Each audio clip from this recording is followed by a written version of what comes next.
창세기 32장 6절부터 12절 말씀을 보겠습니다.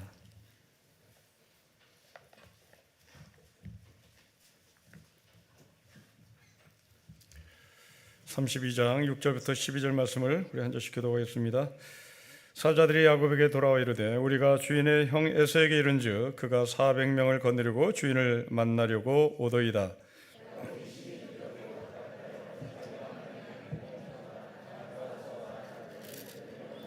이르되 에서가 와서 한 떼를 치면 남은 한 떼를 피하리라 하고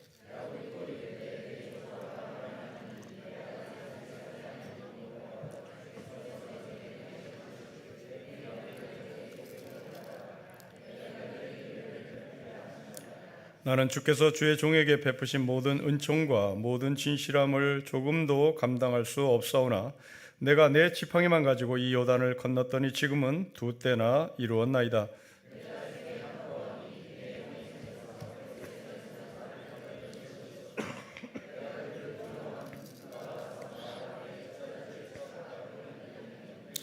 같이 읽겠습니다. 주께서 말씀하시기를 내가 반드시 너에게 은혜를 베풀어 너의 씨로 바다에 셀 수 없는 모래와 같이 많게 하리라 하셨나이다. 아멘. 오늘 본문은 크게 두 가지 이야기를 담고 있습니다. 첫째는 형 에서가 400명을 거닐고 야곱 앞으로 온다는 소식입니다. 불길하죠. 둘째로 두렵고 답답했던 야곱이 이 불길하고 답답한 마음을 들고 하나님 앞에 기도합니다. 오늘 본문을 이해하려면 지난주 말씀과 연결해서 봐야 합니다. 야곱은 20년 만에 자기 집으로, 자기 고향으로 돌아가는 길입니다. 그러나 집으로 돌아가는 길은 그렇게 만만치 않았습니다. 20년 동안 야곱을 괴롭혔던 라반이 추격해 왔기 때문에 그렇습니다. 야곱을 추격했던 라반은 마하나임이라는 곳에서 야곱을 만납니다. 서로 많은 대화를 나누는 중에 싸우지 말자, 불가침 조약을 맺고 기둥을 세우고 야곱과 라반은 헤어집니다. 라반과 헤어진 야곱은 이제 고향 땅으로 순적하게 편안하게 아무 일 없이 갈 것이라고 생각했겠죠. 왜냐하면 야곱에게 있어서 걸림돌은 라반이었기 때문에 그렇습니다. 이제 라반만 없어지면 야곱의 삶은 앞으로 전진할 수 있었습니다.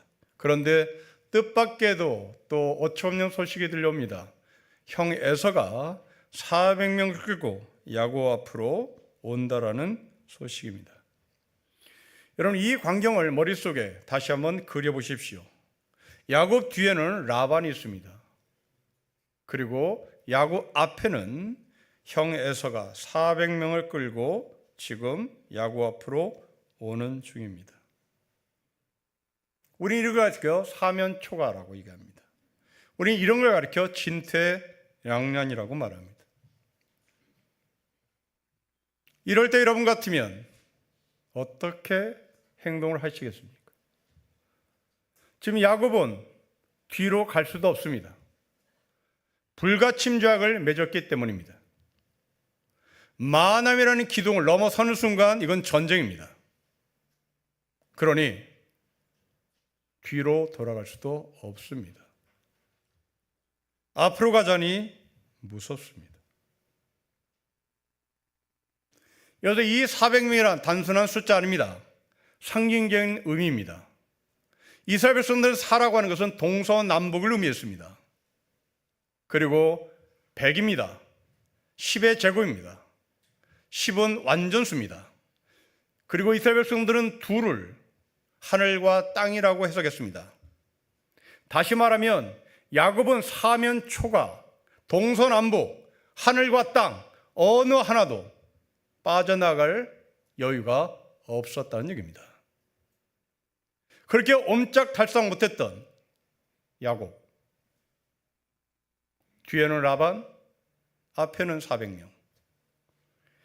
이와 똑같은 상황을 맞이했던 구약의 사건이 있습니다. 그 사건은 출애굽 사건입니다. 이스라엘 백성들은 애굽을 탈출합니다. 그와 동시에 애굽의 바로는 이스라엘 백성들을 추격해옵니다.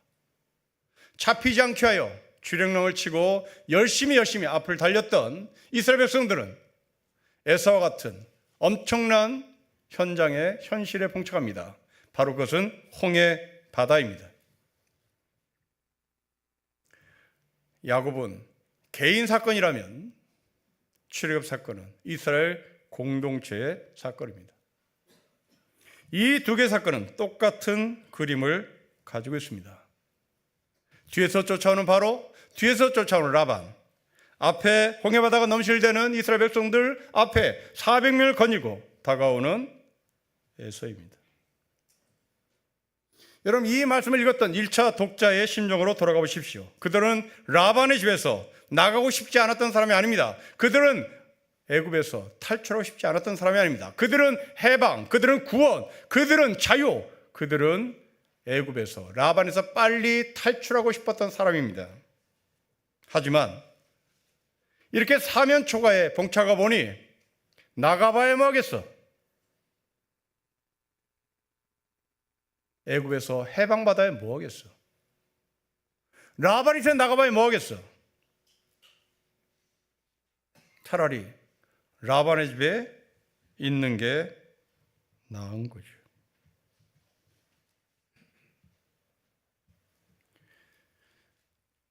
과감하게 고향 가는 거 포기하면 됩니다. 고향에 야곱에게 해준 게 뭐가 있다고요? 20년 동안 한 번도 가보지 못한 고향, 거기 가면 뭐 하려고요? 아무 의미 없습니다. 가고 싶지 않아도 됩니다. 안 가도 됩니다. 그런데 야곱은 가야겠다는 겁니다. 여러분, 이렇게 분석해 보니 바로 우리나라의 역사를 보는 것 같습니다. 일제 36년간의 식민지 지배 속에서 해방은 뭐하러 하노?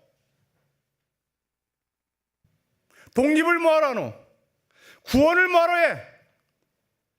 이게 좋지. 일본이 우리에게 근대화를 가져다 줬잖아.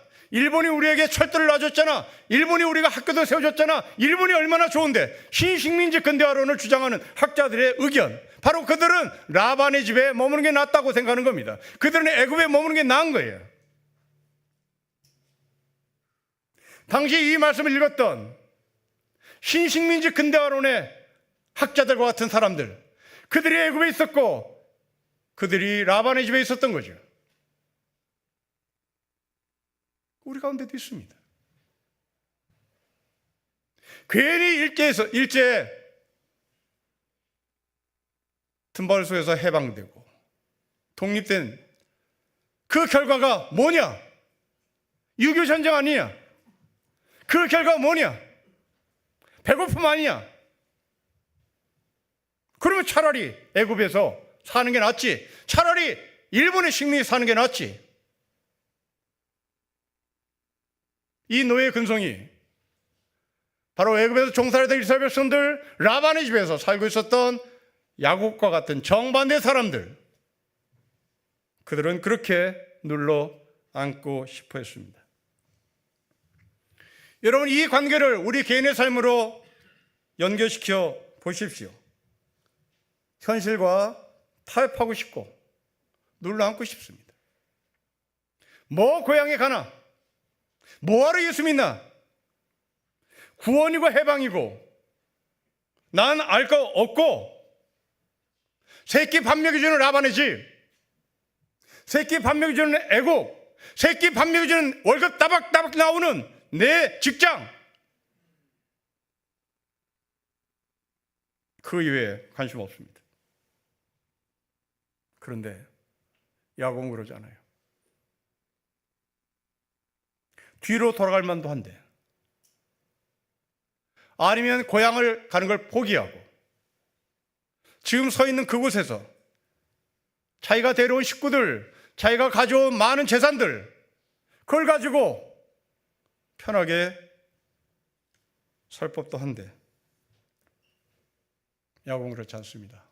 끝까지 고향 땅을 가겠다고 합니다. 왜 그랬을까요? 왜 그렇게 고향을 가고 싶어 했을까요? 그렇습니다. 20년이 아까웠기 때문에 그렇습니다. 라반에서 한 번도 고향을 잃지 않았던 고향으로 가겠다고 하는 결심을 놓치지 않았던 20년의 야구의 삶은 자신의 현실 앞에서 타협하고 싶지 않았습니다.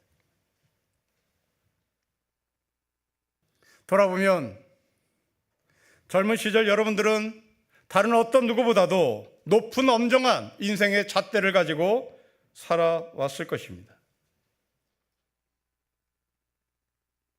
그런데 어느새 우리는 현실에 부딪히고 또 부딪혀 보니 모서를 잃어버린 네모꿀처럼 그냥 부드럽고 좋은 게 좋은 거지로 끝났습니다. 다시 되돌아보십시다. 아깝지요. 그렇게 높은 잣대를 가지고 20대를 보내고 30대를 보낸 그것이 아깝지요. 그런데 이제는 그 아까운 것도 나에게는 자산이 되지 못합니다. 그냥 새끼 밥 먹고 사는 것이 최고인 거죠. 그렇게 적당한 선에서 갈등을 마무리하는데 익숙해지며 나이가 들었습니다. 그러면 편해질 것 같기 때문에 그렇게 해왔습니다. 그런데 이상합니다. 타협하면 타협할수록 이상하게 나의 삶은 점점 가벼워지는 것이 아니라 괴롭습니다. 무거워요. 하나님이 나를 누르고 계시는 것 같습니다. 아닙니다. 하나님이 누르고 계시는 것 같은 게 아니라 실제 누르고 계십니다.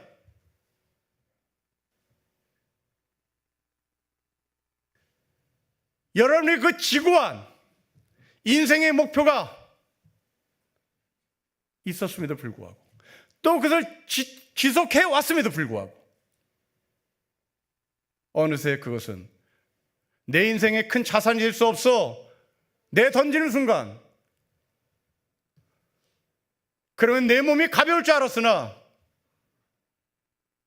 오히려 무겁고 고통입니다.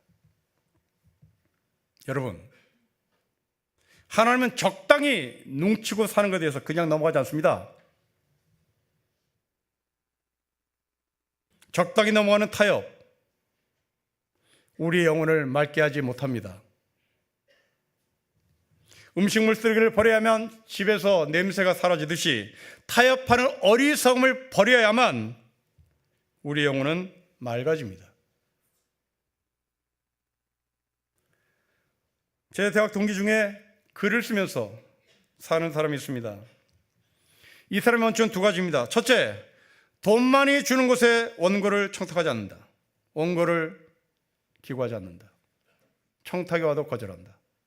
둘째, 사회에 나쁜 영향을 주는 단체는 절대 원고를 주지 않는다. 두 번째 이야기는 이해가 갑니다. 첫 번째 이야기가 좀 특이합니다. 돈 많이 주는 곳에 나는 원고를 주지 않는다. 친구가 물었습니다. 이유는 간단합니다. 돈 많이 주는 데는 나쁜 데니까. 정확합니다. 돈 많이 주는 곳은 내 입맛대로 써달라는 주문입니다.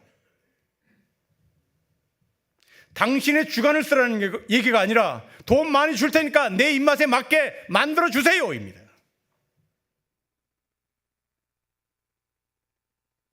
성도 여러분, 2024년 한 해 여러분은 라반과 타협하지 않은 아주 아름다운 맑은 삶이 있었을 것입니다. 그 힘으로 우리도 가봅시다. 이만큼 잘 살아온 것이 자랑스럽잖아요.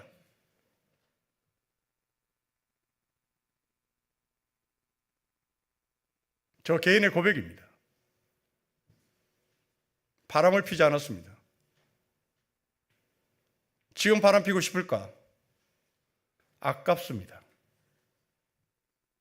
바람 피지 않는 시간이 아깝습니다.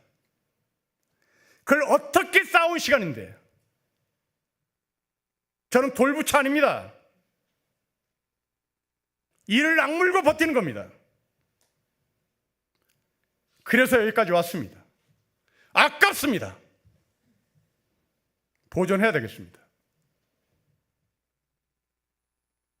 여러분의 삶도 어딘가에 무너지면 내 인생 자체가 무너지는 것 같은 그 원칙이 있을 겁니다. 그 원칙을 잘 지켜오셨습니다. 아까워서라도 단지 못합니다. 내 자신의 얼굴에 흑칠하고 싶지 않기 때문입니다. 물론 순탄하지 않습니다. 현실이 우리를 뒤흔들 수도 있습니다. 에서가 400명을 몰고 온다는 사면 초과에 처할 수도 있습니다. 이럴 때 우리는 야곱을 기억하십시다. 여러분, 항구에 정박해 있는 배는, 그 배를 지탱하는 힘은 배의 힘이 아닙니다.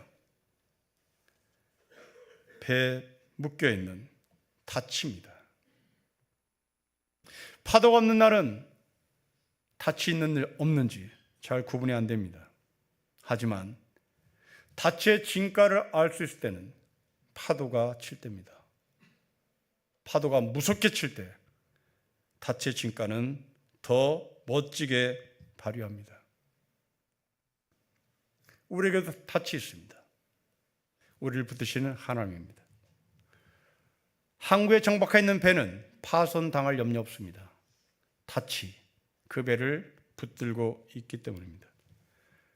하나님의 마음에 닻을 내린 사람은 웬만한 어려움 앞에서 출렁대지 않습니다. 출렁대도 인생이 파손되지는 않습니다. 한 치 앞도 내다보지 않는 2025년일 수도 있겠지만 우리는 다시 한번 내일을 꿈꿀 수 있습니다. 내 의지가 아니라 나를 붙들고 계시는 하나님 때문에 그렇습니다. 하나님께서 우리를 붙들고 계신다는 말은 내가 내 정신줄을 놓치지 않는다는 얘기입니다. 내가 지금 살아온 삶에 대해서 가치를 부여한다는 얘기입니다. 그리고 아까워서라도 딴짓을 안 하겠다는 말입니다. 비교 종교학자 노든이라는 사람이 있습니다. 이 사람이 기독교의 발행이라는 책을 썼습니다. 시선이 아주 특이합니다. 기독교의 성장 요인에 대해서 사회학적으로 분석한 겁니다. 이 사람의 주장은 로마 제국이 무너진 이후 지금까지 주장해왔던 모든 통설을 뒤집습니다. 로마 제국이 무너진 이유는 지금까지의 통설은 도덕적 타락이었습니다. 저도 그렇게 배웠습니다. 근데 이 로드니는 로마 제국이 무너진 이유를 도덕적 타락에서 묻지 않습니다. 전염병에서 묻습니다. 165년 그리고 251년 로마 제국에 엄청난 전염병이 창궐했습니다. 로드니는 로마 제국이 무너진 것은 바로 이 두 차례에 걸치 무지막지한 전염병에 초점을 잡고 사회를 분석해 나갑니다. 그 전염병으로 말미암아 인구가 급격히 감소합니다. 특별히 로마 제국 군대가 무너집니다. 제국은 전쟁을 먹고 사는 나라입니다. 고대 시대의 전쟁은 인구가 있어야 되는 겁니다. 인구 무너지면 끝나는 겁니다. 결국 로마는 그렇게 무너졌다고 주장합니다. 그 전염병은 소망을 포기하게 만드는 무서움이었습니다. 이때 기독교는 그 시대에 무너진 자들에게 소망을 전하며 아픈 자들을 치유하기 위해서 이리저리 뛰어다니며 노력합니다. 당시 로마 제국은 종교의 자유를 갖고 있었습니다. 대부분의 종교는 그 전염병 앞에 두 손 두 발 다 들었습니다. 하지만 기독교는 소망을 전하며 오히려 기독교는 급성장하기 시작했습니다. 알렉산더에서 주교 생활했던 한 주교의 편지가 여전히 우리 손에 잡혀 내려옵니다. 이 사람의 편지의 내용은 이런 글이 남겨 있습니다. 부활절에 주교가 교인들에게 보낸 편지입니다. 그들은 위험을 무릅쓰고 아픈 자들을 도맡아 그리스도 안에서 모든 필요를 공급하고 섬겼습니다. 병자들과 함께 평안과 기쁨 속에서 삶을 마감했습니다. 그들은 환자로부터 병이 옮겨오자 그 아픔을 자신에게 끌어와 기꺼이 고통을 감내했습니다. 많은 이들이 다른 일을 간호하다가 치료하다가 죽음을 자신에게로 옮겨와 대신 죽음을 맞이했습니다. 왜 그랬을까요? 천국의 소망입니다. 믿음을 가졌다는 것은 무서운 현실 앞에서 포기하거나 주저앉거나 타협하는 것이 아닙니다. 하나님이 나에게 주신 소망을 신뢰하는 겁니다. 이런 근본적인 신뢰가 우리 각자 안에 있을 때 무서운 400명이 내 앞으로 달려온다 할지라도 우리는 나아갈 수 있습니다. 해답 없는 삶이라 하여 소망 없는 삶이라 해서 함부로 사는 것처럼 인생을 낭비하는 삶은 없을 것입니다. 어쩌면 인생은 답이 없습니다. 답이 없다고 해서 그냥 흘러간 대로 사는 것은 시간 낭비입니다. 저는 아까워서라도 못하겠습니다.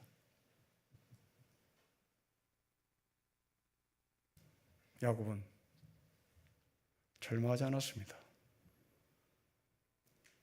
야곱은 기도를 통하여 사면 초과의 자신의 현실을 뚫고 나갑니다. 야곱의 기도는 9절부터 12절까지 나와 있습니다. 그 중에 9절의 기도가 아주 특이합니다. 우리 9절을 같이 읽겠습니다. 시작.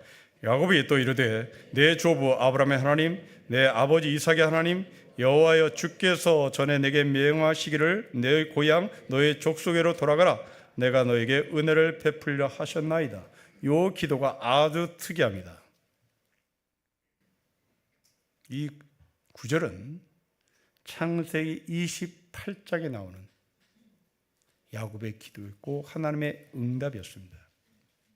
또 동시에 이 9절은 창세기 31장에 기록된 하나님의 말씀입니다. 창세기 28장은 하란 땅으로 떠나기 위하여 집을 나와 처음으로 맞이한 첫날 밤 베델 들판에서의 하나님의 음성입니다. 31장은 20년 동안 버티던 야곱이 이제 라반의 집을 나가야 되겠다고 결심한, 그래서 탈출한 바로 그때 하나님께서 하신 말씀입니다. 여러분, 이 두 기도를 연결시켜 보십시오. 창세기 28장은 야곱이 집을 나와 하란을 향해서 가기 위하여 집을 나온 야곱이 첫날 베델 들판에서 하나님의 음성을 들은 기도입니다. 라반의 집에 들어간 야곱이 이제 라반의 집을 탈출한 창세기 31장의 말씀을 연결시켜 보십시오. 그렇습니다. 처음과 마지막 되신 하나님이십니다. 하나님은 야곱이 집을 나왔을 때부터, 하나님은 야곱이 라반의 집을 탈출할 때까지, 첫날부터 라반의 집을 탈출하는 마지막 날까지 함께 하셨습니다. 그것만이 아닙니다. 28장과 31장의 공통점은 광야입니다. 28장은 물리적인 광야 베델 들판입니다. 31장은 라반의 집입니다. 영적인 광야입니다. 하나님은 시간의 알파와 오메가 되신 하나님뿐만 아니라 물리적인 광야와 영적인 광야에 여전히 야곱과 함께 하시는 겁니다.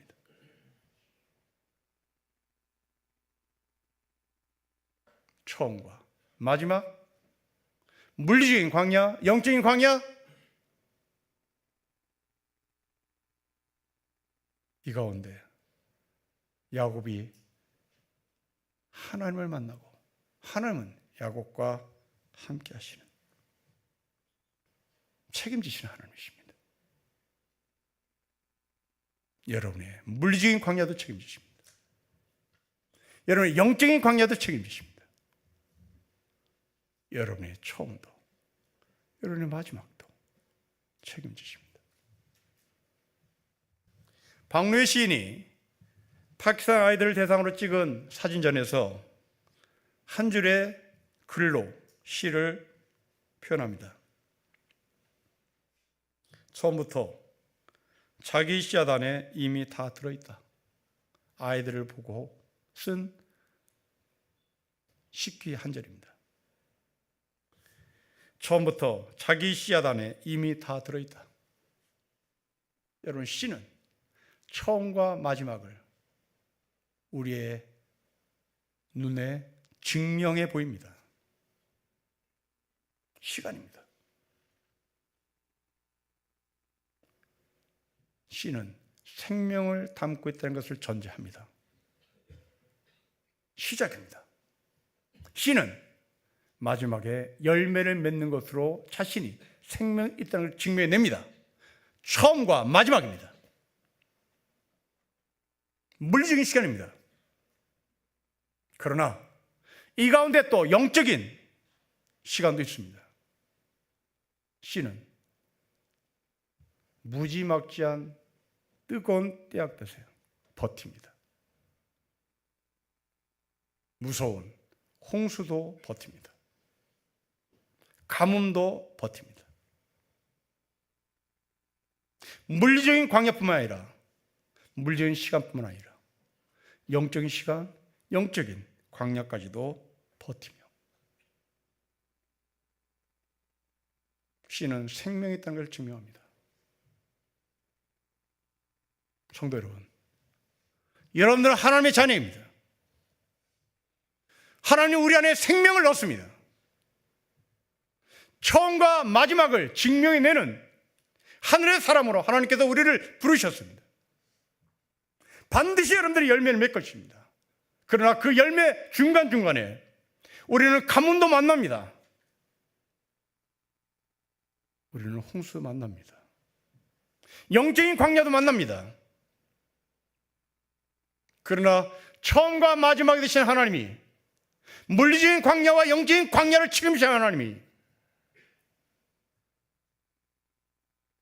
우리를 기필코 열매를 맺는 하늘의 사람으로 만들어 내실 것입니다. 룻기를 보십시오. 베들레헴에 흉년이 들었습니다. 엘리멜렉과 나오미는 모압으로 이주합니다. 모압으로 이주한 이유는 부모의 책임을 다하기 위하였겠죠. 베들레헴에 흉년이 들었으니 모압 땅에 가서 내 자식 공부시키자, 모압 땅에서 내 자식 새끼 잘 먹고 잘 키우자라고 결심해 부모의 책임을 다하기 위하여 모압으로 이주했겠죠. 그러나 그들은 거기서 남편을 잃습니다. 두 아들을 잃습니다. 나오미는 깨달았겠죠. 내가 책임지는 게 아니구나. 결국 아무것도 얻지 못했던 나오미는 베들레헴으로 다시 돌아옵니다. 거기서 며느리 룻은 보아스를 만납니다. 보아스는 룻에게 이삭을 가져가도록 배려합니다. 이때 나오미의 고백은 하나님이 돌보신다. 하나님이 축복하신다. 내가 아이들을 돌보는 게 아니다. 내가 아이들을 축복하는 게 아니다. 하나님이 돌보신다. 하나님이 축복하신다. 올해 우리 교회 표처럼 하나님께서 책임지신다입니다. 사랑하는 성도 여러분, 처음과 나중 되시는 하나님이 여러분 시간 속에 들어와 계시다는 사실을 기억하십시오. 그 시간 안에는 물질적인 시간도 있고 그 시간 안에는 영적인 시간도 있습니다. 이 하나님을 여러분께서 분명히 소망하신다면 여러분들의 시간들을 하나님 속으로 들여보내셔야 되는 겁니다. 역사라는 영어 단어를 떠올려 보십시오. 그 히스토리라는 단어를 인수분해해 보십시오. 인수분해하면 그분의 이야기입니다.